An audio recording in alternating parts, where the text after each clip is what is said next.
जिस प्रकार एकादशी व्रत में भगवान विष्णु की पूजा की जाती है, उसी प्रकार त्रयोदशी का व्रत यानी प्रदोष व्रत में भगवान शिव की पूजा की जाती है।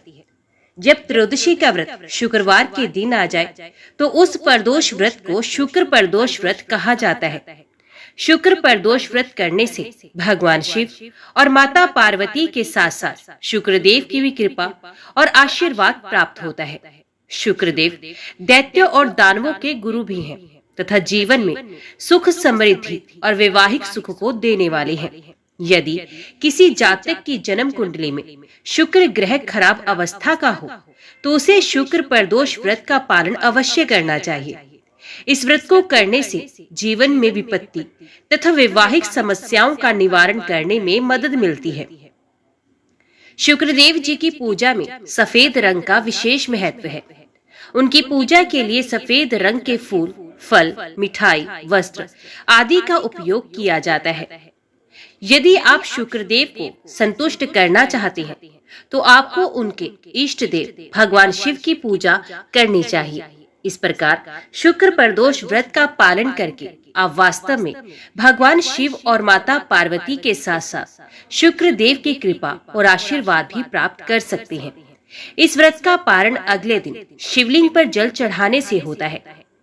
एक बार की बात है, एक शहर में 3 दोस्त थे, राजकुमार, ब्राह्मण कुमार और तीसरे थे धनिक पुत्र। राजकुमार और ब्राह्मण कुमार का विवाह हुआ था और धनिक पुत्र भी विवाहित था, लेकिन उनकी पत्नी का गोना अभी बाकी था। तीनों आदमी एक दिन अपनी पत्नियों के बारे में चर्चा कर रहे थे। ब्राह्मण कुमार ने चर्चा के दौरान कहा, महिलाओं के बिना घर भूतों से भरा होता है। जब धनिक ने ये सुना तो उसने तुरंत अपनी पत्नी को वापस लाने का फैसला किया। धनिक पुत्र के माता पिता ने उसे बहुत समझाया कि इस समय शुक्र देव अपनी शुभ स्थिति में नहीं है और ऐसे समय पर महिलाओं को उनके मायके से लाना अच्छा नहीं होता है। लेकिन उसने अपने पिता और माँ की बात नहीं मानी और अपनी पत्नी के घर पहुँच गया। उसकी पत्नी के घर वालों ने भी उसे ये बात समझाने की कोशिश की, लेकिन उसने उनकी बात भी नहीं मानी। अतः उन्होंने दुल्हन की विदाई की व्यवस्था कर दी और धनिक पुत्र को घर ले जाने के लिए एक बैलगाड़ी आई। वापस आते समय बैलगाड़ी का पहिया टूट गया, जिससे बैल का एक पैर टूट गया। इससे दूल्हा और दुल्हन दोनों परेशान थे। हालांकि वे चलते रहे। थोड़ा और चलने के बाद डकैतों ने उनका रास्ता रोक लिया और उनके सभी आभूषण और उनके पास मौजूद धन को भी लूट लिया। अंत में जब वे घर पहुंचे तो वहां धनिक पुत्र को सांप ने काट लिया। उसके पिता ने एक वैद्य को बुलाया, जिन्होंने उन्हें बताया कि वे अगले 3 दिनों में मर जाएगा। जब ब्राह्मण कुमार ने धनिक पुत्र के बारे में सुना तो उसने धनिक पुत्र के माता पिता से शुक्र प्रदोष व्रत करने के लिए कहा और उन दोनों पत्नी और पति को वापस उसके घर भेजने के लिए कहा। धनिक पुत्र उसके घर वापस चला गया और धीरे धीरे शुक्र प्रदोष व्रत की मदद से उसकी हालत में सुधार होने लगा और उसके सर पर मंडरा रहे सभी खतरे धीरे धीरे खत्म हो गए। आइए अब बड़े ही प्रेम से श्रवण करते हैं त्रयोदशी व्रत प्रदोष व्रत की पौराणिक कथा। ओम नमः शिवाय। हर हर महादेव। विदर्भ देश में सत्यरथ नाम से प्रसिद्ध एक राजा थे, जो सब धर्मों में तत्पर, धीर, सुशील और सत्य प्रतिज्ञ थे। धर्म पूर्वक पृथ्वी का पालन करते हुए उनका बहुत सा समय सुखपूर्वक बीत गया। तदंतर शालव देश के राजाओं ने विदर्भ नगर पर आक्रमण करके उसे चारों ओर से घेर लिया।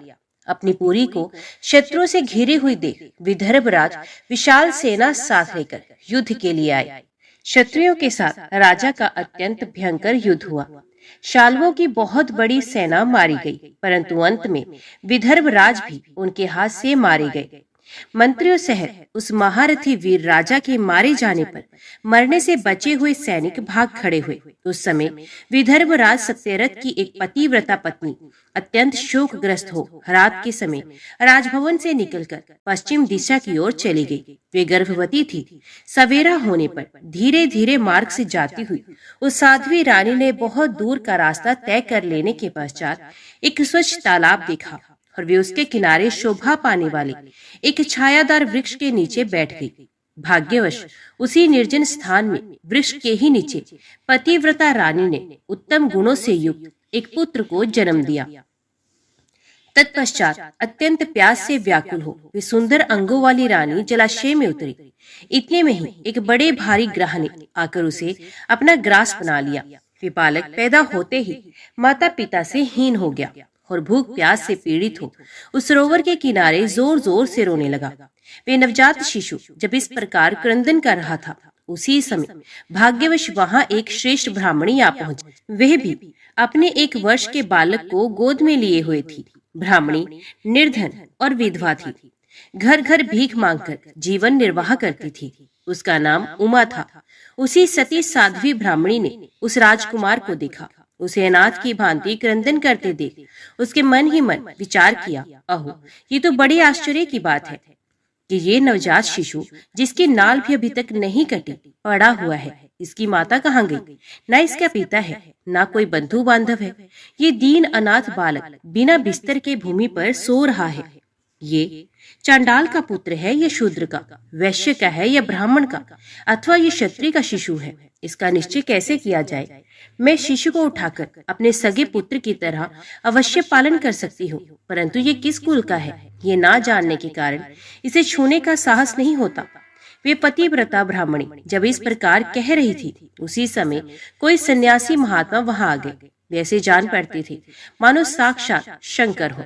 उन श्रेष्ठ भिक्षु ने उस स्त्री से कहा, ब्राह्मणी खेद ना करो, हृदय की संशय वृत्ति दूर कर इस बालक की रक्षा करो, इससे तुम्हें शीघ्र ही परम कल्याण की प्राप्ति होगी। इतना कहकर वे दयालु भिक्षुक तुरंत वहां से चला गया। उनके जाने के बाद ब्राह्मणी ने विश्वास पूर्वक उस बालक को लेकर अपने घर की ओर प्रस्थान किया। उस राजकुमार का ब्राह्मणी ने अपने बेटे के समान ही पालन पोषण किया। एक चक्रा नामक नगर में उस ब्राह्मणी का घर था। वे भिक्षा के अन्न से ही अपने पुत्र और राजकुमार को भी पालने लगी।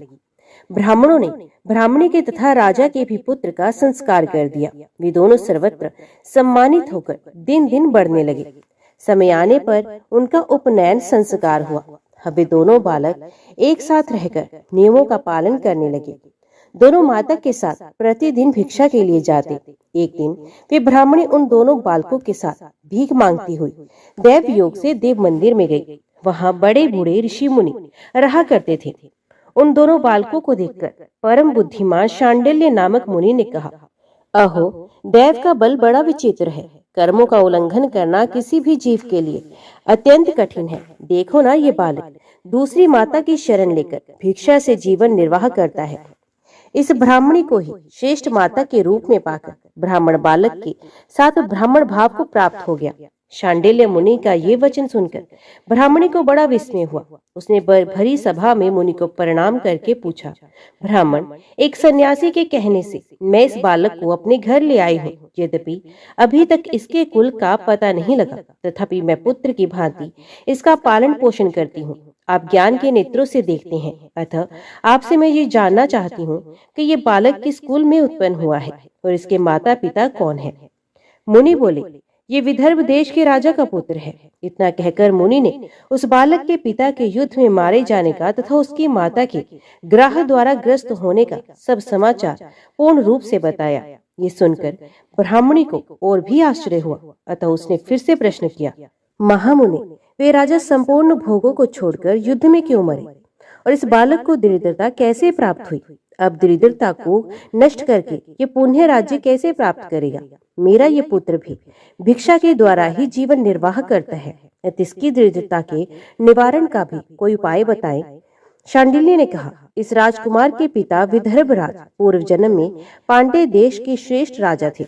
ये सब धर्मों की ज्ञाता थे और संपूर्ण पृथ्वी का धर्म पूर्वक पालन करते थे।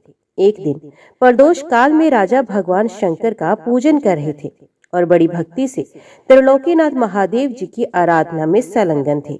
उसी समय नगर में सब ओर बड़ा भारी कोलाहल हुआ। उस उत्कट शब्द को सुनकर राजा ने बीच में ही भगवान शंकर की पूजा छोड़ दी और नगर में शोक फैलने की आशंका से राजभवन से बाहर आ गए। इसी समय राजा का महाबली मंत्री शत्रु को पकड़कर उनके समीप ले आया। वे शत्रु पांडे राज का ही सामंत था। उसे देखकर राजा ने क्रोधपूर्वक उसका मस्तक कटवा दिया। शिव पूजा छोड़कर नियम को समाप्त किए बिना ही राजा ने रात में भोजन भी कर लिया। इसी प्रकार राजकुमार भी प्रदोष काल में शिव जी की पूजा किए बिना भोजन करके सो गया। वही राजा दूसरे जन्म में विदर्भ राज हुआ। शिव जी की पूजा में विघ्न होने के कारण शत्रु ने उसको सुख भोग के बीच में ही मार डाला। पूर्व जन्म में जो उसका पुत्र था वही इस जन्म में भी हुआ। शिव जी की पूजा का उल्लंघन करने के कारण ये दरिद्रता को प्राप्त हुआ। इसकी माता ने पूर्व जन्म में शल से अपनी सौत को मार डाला था।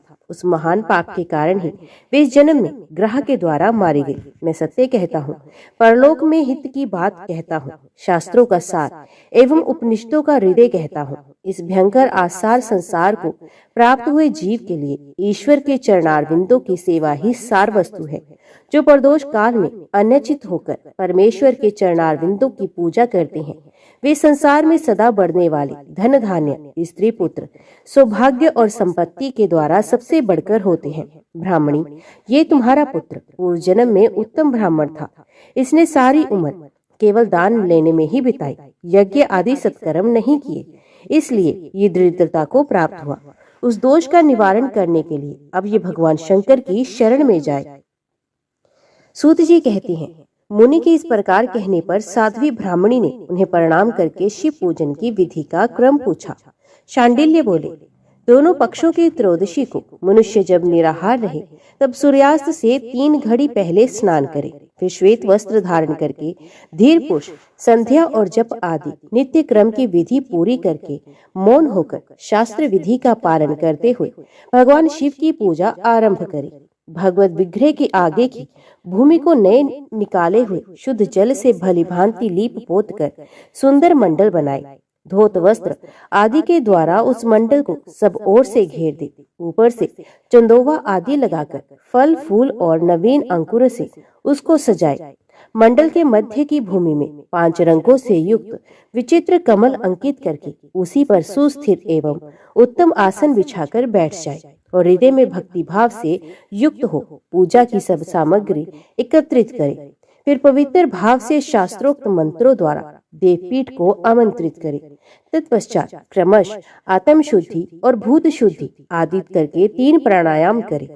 उसके बाद बिंदु युक्त बीज अक्षरों के द्वारा विधि पूर्वक मात्र का न्यास करे। तदंतर परा देवता का ध्यान करके मात्र कन्यास की विधि पूरी करे। फिर परम शिव का ध्यान करके पीठ के वाम भाग में गुरु को प्रणाम करे।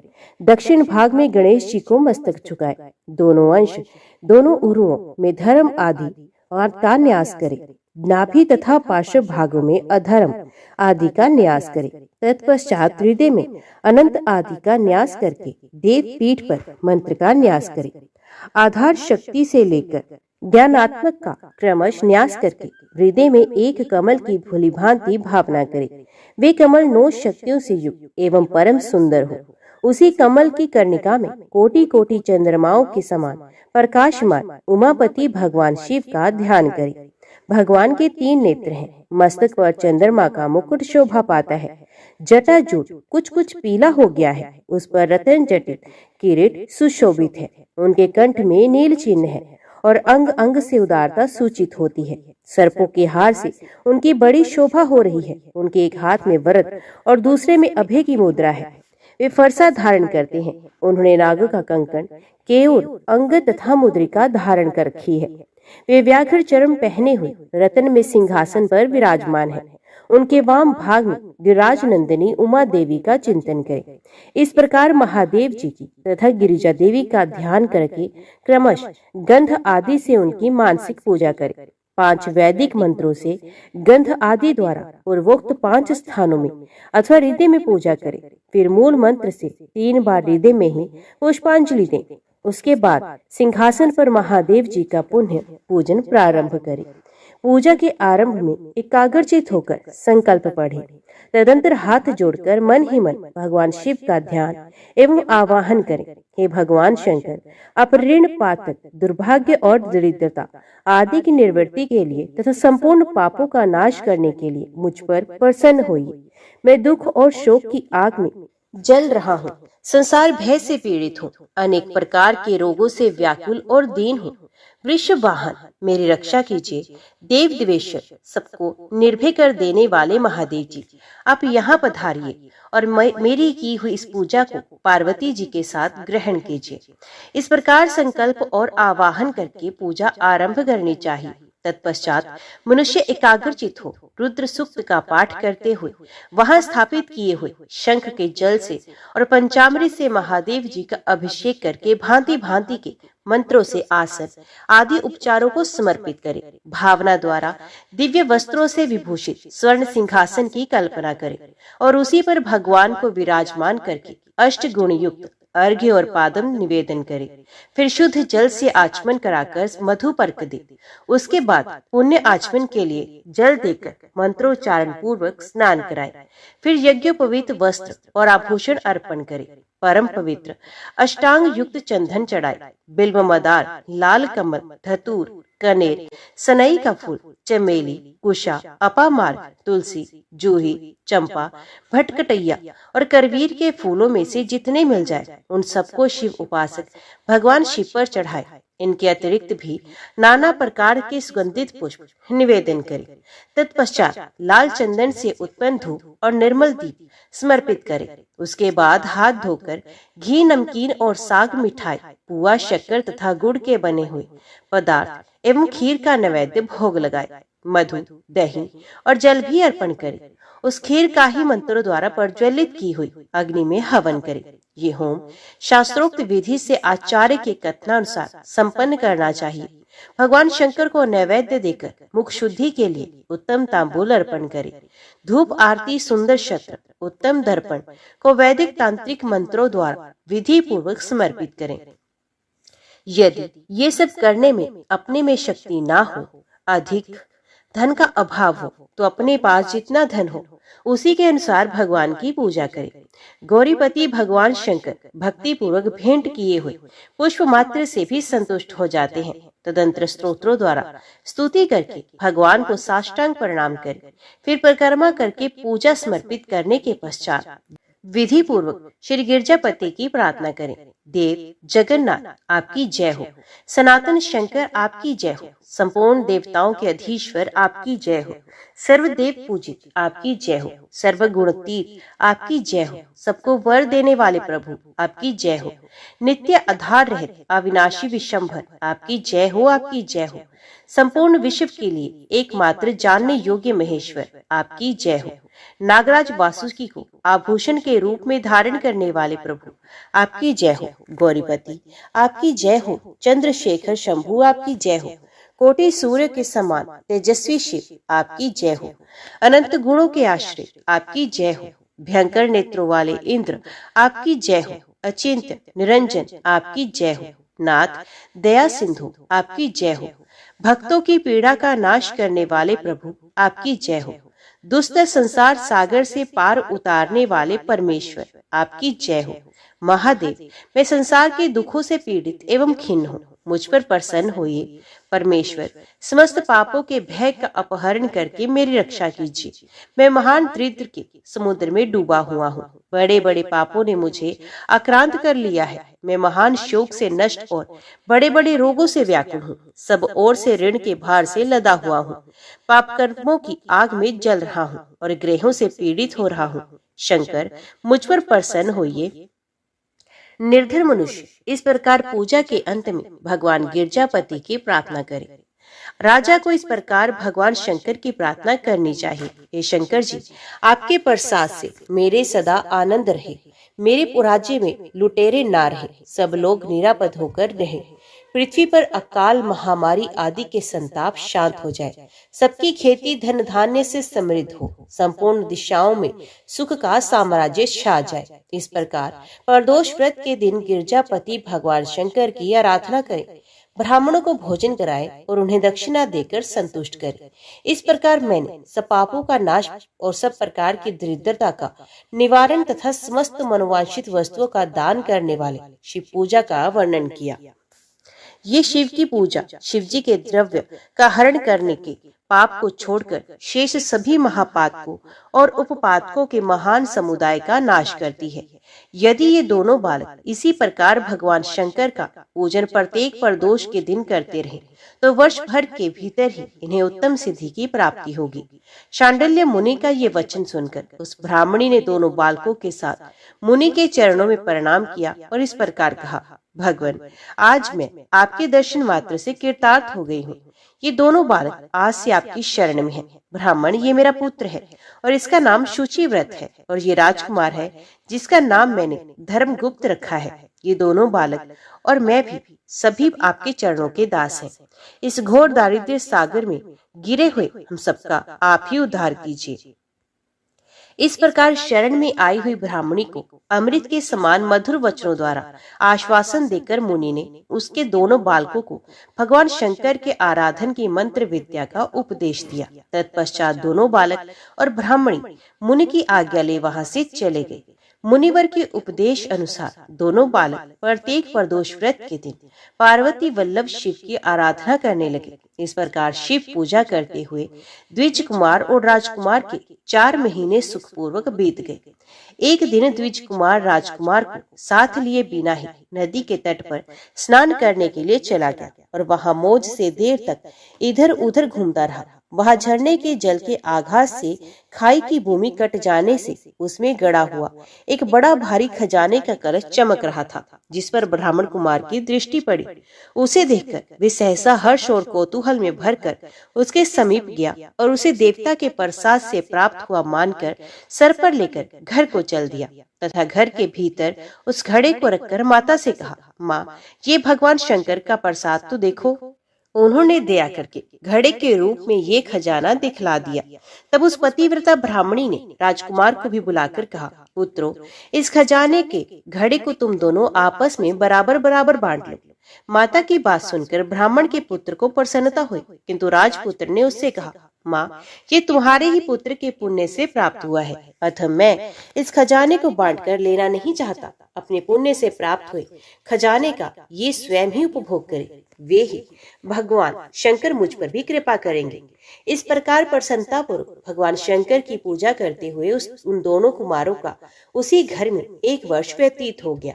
एक दिन राजकुमार उस ब्राह्मण कुमार के साथ वसंत ऋतु में वन में भ्रमण करने के लिए गया। कुछ दूर जाने पर उन्होंने सैकड़ों गंधर्व कन्याओं को परस्पर क्रीड़ा करते देखा। उन्हें देखकर ब्राह्मण कुमार ने दूर से ही राजकुमार से कहा, यहाँ से आगे जाना उचित नहीं, क्योंकि उधर स्त्रियां विहार कर रही हैं। स्वच्छ अंतःकरण वाले विद्वान पुरुष स्त्रियों का सामीप्य त्याग देते हैं। ये रमणियां छल करने वाली तथा वाणी द्वारा अनुनय विनय करने में कुशल हैं। ये पुरुषों को अपनी दृष्टि मात्र से मोहित कर लेती हैं। इसलिए अपने धर्म में तत्पर ब्रह्मचारी कभी स्त्रियों के समीप जाकर उनके साथ वार्तालाप न करे। ऐसा कहकर ब्राह्मण कुमार लौट पड़ा और दूर जाकर खड़ा हो गया, किंतु राजकुमार अकेला ही निर्भय होकर स्त्रियों की उस क्रीड़ा स्थली की ओर चला गया। उन गंधर्व कन्याओं में से एक ने राजकुमार को आते देखा और मन ही मन कुछ विचार किया और सखियों से कहा, सखियों, यहाँ से थोड़ी ही दूर पर एक उत्तम वन है, जहाँ विचित्र चंपा, अशोक, पुन्नाग और वकुल आदि वृक्ष खिले हैं। वहां जाकर तुम सब लोग फूल तोड़ो, तब तक मैं यहीं बैठी हूँ। तुम फूलों का संग्रह करके उन्हें यहाँ आ जाना। उसके इस प्रकार आदेश देने पर सखिया वन के भीतर चली गई और वे गंधर्व कन्या राजकुमार पर दृष्टि लगाए वहीं खड़ी रही। उसे देखकर राजकुमार कामदेव के बाणों से पीड़ित हो गया। गंधर्व कन्या ने अपने पास आए हुए राजकुमार को बैठने के लिए कोमल पल्लवों का आसन दिया और पूछा, कमल नयन, तुम कौन हो? किस देश से यहाँ आए हो और किसके पुत्र हो? इस प्रकार पूछने पर राजकुमार ने अपना पूरा परिचय बतलाया। मैं विदर्भराज का पुत्र हूँ। मेरे माता पिता बचपन में ही मर गए। शत्रुओं ने मेरे राज्य पर अधिकार जमा लिया और मैं दूसरे के राज्य में गुजारा करता हूँ। ये सारी बातें सुनकर राजकुमार ने उस गंधर्व कन्या से पूछा, सुंदरी, तुम कौन हो? यहाँ तुम्हारा क्या कार्य है और तुम किसकी पुत्री हो? उनके इस प्रकार पूछने पर कन्या ने कहा, महाराज कुमार, एक द्रविक नामक गंधर्व है जो समस्त गंधर्व कुल के अगुआ माने जाते हैं। मैं उन्हीं की पुत्री हूँ। मेरा नाम अंशुमति है। सब सखियों को छोड़कर मैं यहाँ अकेली हूँ। मैं तुम्हारी अभिलाषा जानती हूँ। तुम्हारा मन मुझ में आसक्त हो गया है। इसी प्रकार देव ने मेरे मन में भी तुम्हारे लिए उत्कंठा भर दी है। अब हम दोनों का स्नेह कभी भंग नहीं होना चाहिए। ऐसा कहकर गंधर्व कुमारी ने शीघ्र ही अपने गले से मोती का हार निकालकर प्रेम पूर्वक राजकुमार को भेंट किया। उस अद्भुत हार को देखकर राजकुमार ने पूछा, भीरू, मैं एक बात कहता हूँ, मैं राज्यहीन और निर्धन हूँ। तुम मेरी प्रिया कैसे होना चाहती हो? मूर्ख स्त्री की भांति पिता की आज्ञा का उल्लंघन करके अपनी इच्छा के अनुसार आचरण क्यों करती हो? ये सुनकर गंधर्व कन्या ने कहा, प्रियतम, आपका कहना बिल्कुल ठीक है। मैं पिता की आज्ञा के विरुद्ध नहीं आऊंगी। आप इस समय घर को पधारे और परसों प्रातः काल पुण्य यही दर्शन दें। आपसे कुछ हमारा कार्य है। इतना कहकर वे गंधर्व कन्या अपनी सखियों के आ जाने से उनके साथ चली गई और राजकुमार भी हर्षपूर्वक ब्राह्मण कुमार के समीप लौट आया। उसने द्विज पुत्र से सब बातें बताई और उसके साथ घर को प्रस्थान किया। वहां पतिव्रता ब्राह्मणी को भी ये शुभ समाचार सुनाकर राजकुमार ने प्रसन्न किया तथा पूर्व निश्चित समय आने पर वे पुण्य द्विज पुत्र के साथ वन में गए। नियत स्थान पर पहुंचकर राजकुमार ने देखा गंधर्वराज और उनकी कन्या दोनों उपस्थित हैं। गंधर्वराज ने वहां आए हुए दोनों कुमारों का अभिनंदन किया और सुंदर आसन पर बिठाकर राजपुत्र से कहा, विदर्भ राजकुमार, मैं कल कैलाश पर्वत पर गया था। वहां मैंने पार्वती जी के साथ महादेव जी के दर्शन किए। देवेश्वर भगवान शिव करुणा रूपी अमृत के सागर हैं। उन्होंने मुझे बुलाकर सब देवताओं के समीप इस प्रकार कहा, पृथ्वी तल पर धर्मगुप्त नाम से प्रसिद्ध एक राजकुमार है जो इस समय अकिंचन है। उसका राज्य छिन गया है। शत्रु ने उसके देश को अपने अधिकार में कर लिया है। अब वे बालक अपने गुरु की आज्ञा से सदा मेरी आराधना में संलग्न रहता है। उसी के प्रभाव से आज उसके समस्त पितर मेरे स्वरूप को प्राप्त हो गए हैं। गंधर्व श्रेष्ठ, तुम भी उस राजकुमार की सहायता करो। अब वे शत्रु को मारकर अपने राज्य सिंहासन पर आसीन हो जाएगा। महादेव जी के इस प्रकार आज्ञा देने पर मैं अपने घर को आया। यहाँ इस मेरी कन्या ने भी तुम्हारे लिए बहुत प्रार्थना की। ये सब परम दयालु भगवान शिव की प्रेरणा से ही हो रहा है। ऐसा समझकर मैं इस कन्या को साथ लेकर आया हूँ। अतः अपनी पुत्री अंशुमति को मैं तुम्हें पत्नी रूप में देता हूँ और भगवान शिव जी की आज्ञा से शत्रु को मारकर तुम्हें तुम्हारे राज्य पर बिठाऊंगा। अपने उस नगर में तुम अपनी इस धर्म पत्नी के साथ 10,000 वर्षों तक मनोवांछित सुख होकर अंत में भगवान शिव के लोक में जाओगे और वहां भी मेरी ये कन्या तुम्हारी ही सेवा में प्रस्तुत रहेगी। इस प्रकार कहकर गंधर्वराज ने उसी वन में राजकुमार के साथ अपनी पुत्री का विवाह कर दिया और दहेज में परम उज्जवल रतन भार भेंट किए। चंद्रमा के समान चमकीली चूड़ामणि तथा दमकते हुए मोतियों के मनोहर हार दिए। दिव्य आभूषण, वस्त्र, स्वर्ण के बने हुए बहुत से सामान, 10,000 हाथी, 1,00,000 नीले घोड़े और हजारों सोने के बड़े बड़े रथ प्रदान किए। अंत में एक दिव्य रथ, इंद्र के धनुष के समान विशाल धनुष, सहस्त्रों अस्त्र शस्त्र, अक्षय बाणों से भरे हुए 2 तरकस, अभेद्य स्वर्ण में कवच तथा शत्रुओं का संहार करने वाली शक्ति समर्पित की। अपनी पुत्री की सेवा के लिए गंधर्वराज ने प्रसन्नचित होकर 5,000 दासियां दी। इतना ही नहीं, राजकुमार की सहायता के लिए उन्होंने अत्यंत उग्र गंधर्वों की चतुरंगणी सेना भी भेंट की। इस प्रकार परम उत्तम संपत्ति को पाकर राजकुमार अपनी मनोवांछित पत्नी के साथ बहुत प्रसन्न हुए। पुत्री का विवाह कराकर गंधर्वराज स्वर्गलोक में चले गए।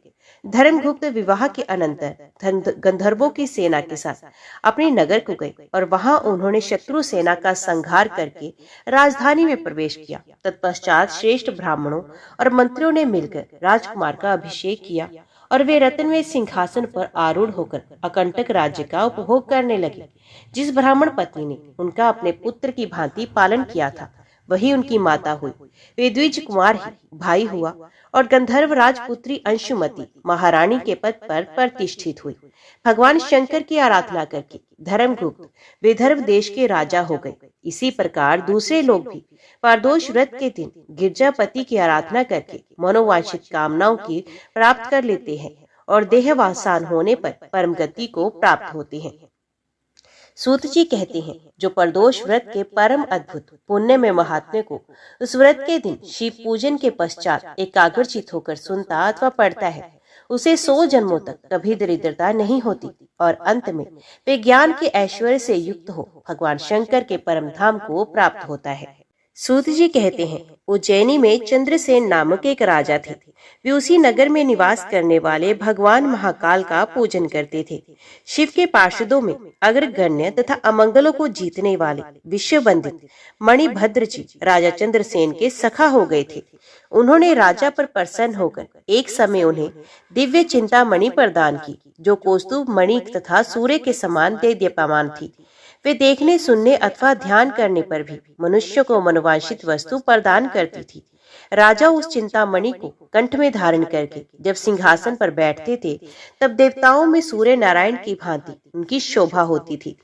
राजा चंद्रसेन के विषय में ये सब बात सुनकर समस्त राजाओं के मन में उस मणि के प्रति लोभ की मात्रा बढ़ गई और वे शुद्ध होकर रहने लगे।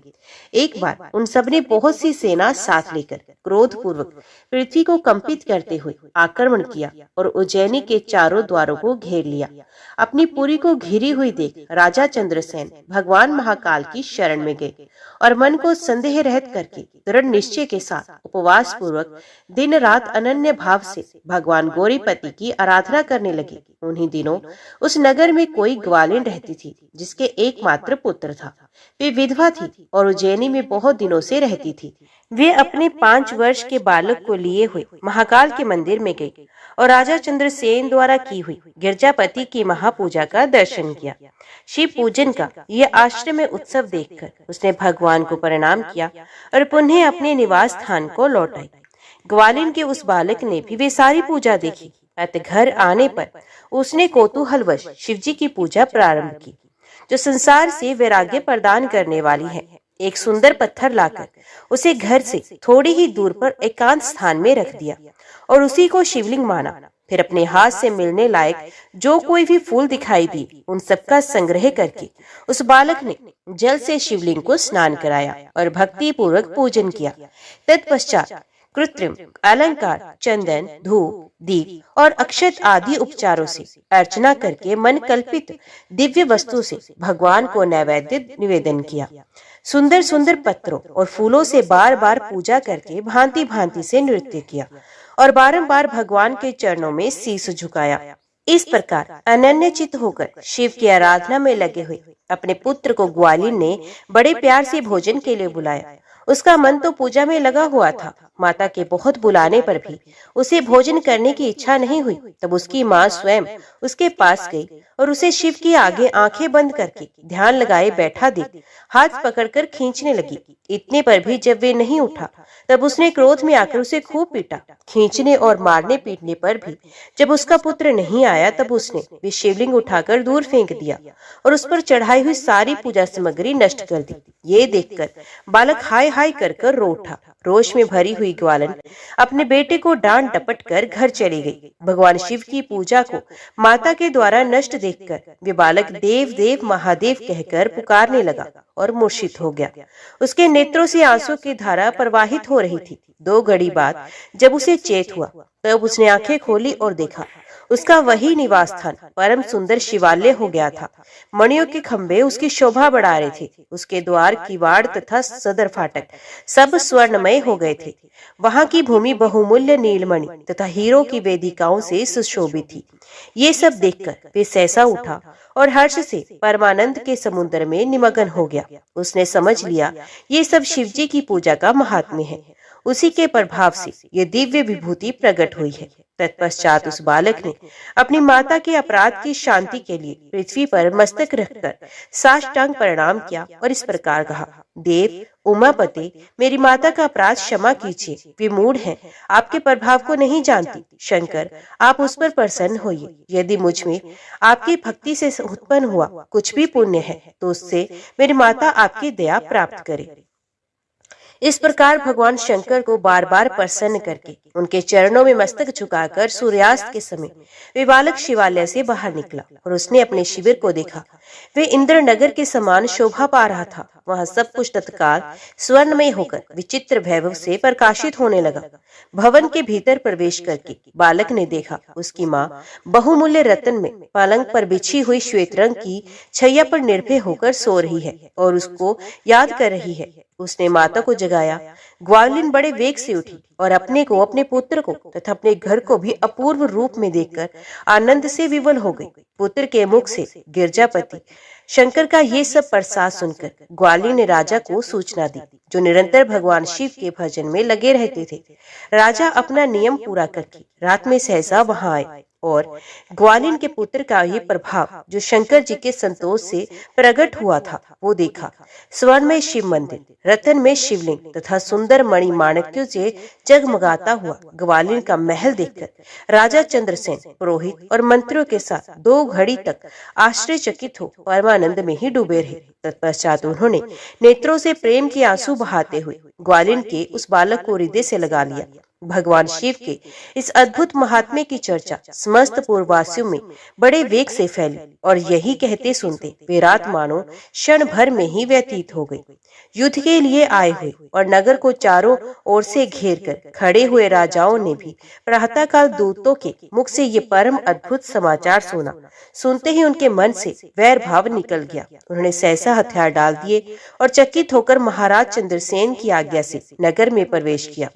उस रमणीय नगरी में प्रवेश करके भगवान महाकाल को प्रणाम करने के पश्चात सब राजा उस ग्वालिन के घर गए। वहां राजा चंद्रसेन ने आगे बढ़कर उनका स्वागत किया। वे बहुमूल्य आसनों पर बैठे और प्रीतिपूर्वक विस्मित एवं आनंदित हुए। गोप बालक पर कृपा करने के लिए श्वेत प्रकट हुए शिवालय और शिवलिंग का दर्शन करके सब राजाओं ने भगवान शिव को अपनी उत्तम बुद्धि समर्पित की, उनमें भक्ति पूर्वक मन लगाया। इसी समय सब देवताओं से पूजित परम तेजस्वी वानर राज हनुमान जी वहां प्रकट हुए। उनके आते ही सब राजाओं ने बड़े वेग से उठकर भक्ति भाव से विनीत हो उन्हें नमस्कार किया।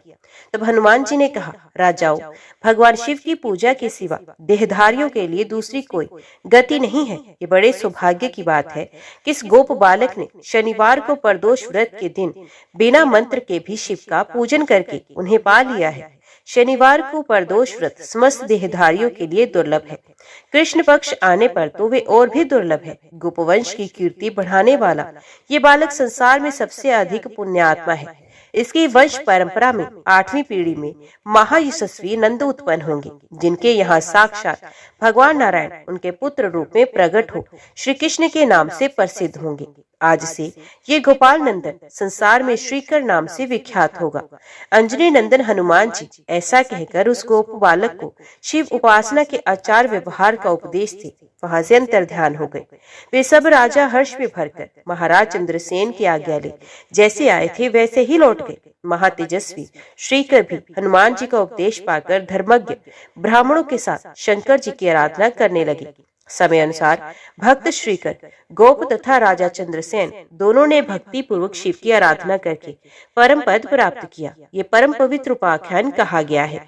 ये गोपनीय रहस्य है, सुयश एवं पुण्य समृद्धि को बढ़ाने वाला है तथा गौरीपति भगवान शिव के चरणार बिंदों में भक्ति भाव की वृद्धि और पाप राशि का निवारण करने वाला है। ओम नमः शिवाय। हर हर महादेव। आज की वीडियो में इतना ही। उम्मीद करती हूँ वीडियो आपको पसंद आई होगी। वीडियो पसंद आई हो तो वीडियो को लाइक और चैनल को सब्सक्राइब जरूर कीजिएगा।